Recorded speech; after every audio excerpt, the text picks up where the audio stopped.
Hi అండి, welcome back to my channel. ఇవాళ మన ఛానల్లో వచ్చేసి పెసరపప్పుతో వడలు అయితే చేస్తున్నాను. మనం డైలీ బేసిస్లో మినప్పప్పు అవ్వచ్చు, అలసందలతో అవ్వచ్చు మనం చేస్తూ ఉంటాం కదా. సో అదే ప్రాసెస్లో వచ్చేసి పెసరపప్పుతో కూడా చేసుకోవచ్చు. సో ఇవైతే ఇంకా చాలా టేస్టీగా ఉంటాయండి. సో తప్పకుండా ట్రై చేయండి. ఇంకెందుకండి ఆలస్యం, వీడియోలోకి అయితే మనం వెళ్ళిపోదాం. దీనికి వచ్చేసి పెసరపప్పు అయితే ఇలా ఒక 4 అవర్స్ ముందైతే నానబెట్టుకోవాలండి. బాగా నానాలి పెసరపప్పు. నానిన పెసరపప్పుని మళ్ళీ ఒకసారి వాష్ చేసేసుకొని ఇలా మిక్సీ జార్లోకి అయితే వేసుకోవాలండి. మిక్సీ జార్లోకి వేసుకొని ఇలా బ్లెండ్ చేసుకోవాలి. మరీ స్మూత్ పేస్ట్గా కాదు, అలా అని కోర్స్గా అవ్వకూడదండి. మీడియంలో అయితే మనం ఇలా చేసుకోవాలి.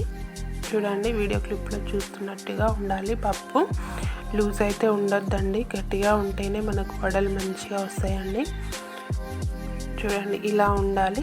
ఇప్పుడు మిక్సీ పట్టేసుకున్న ఈ పెసరపప్పు పిండిలోకి మనం చిన్నగా కట్ చేసుకున్న కరివేపాకు, పచ్చిమిర్చి, ఆనియన్స్ అయితే ఇందులో వేసుకోవాలి. అలాగే మన టేస్ట్కి తగ్గ సాల్ట్ కూడా వేసుకోవాలి.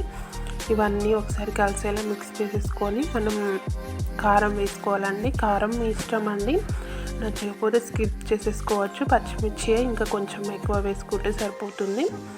అంతేనండి. ఇప్పుడు ఈ పిండిని బాగా మిక్స్ చేసేసుకొని ఇప్పుడు మనం చేతికి కొంచెం వాటర్ అప్లై చేసేసుకొని కవర్ పైన ఇలా వడల్లాగా చేసుకోవాలి.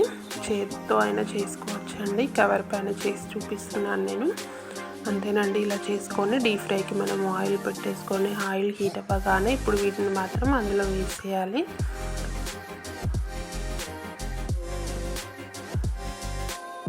ఒక 2 మినిట్స్ ఫ్రై అయిన తర్వాత మళ్ళీ తిప్పేసుకోవాలండి. వీటిని హై ఫ్లేమ్లో పెట్టుకొని అయితే కాల్చకూడదండి, మాడిపోతుంటాయి. సో చూడండి, ఈ కలర్ అయితే రావాలి. బ్రౌన్ కలర్ వచ్చేంత వరకు మీడియం ఫ్లేమ్లో ఫ్రై చేసుకోవాలి.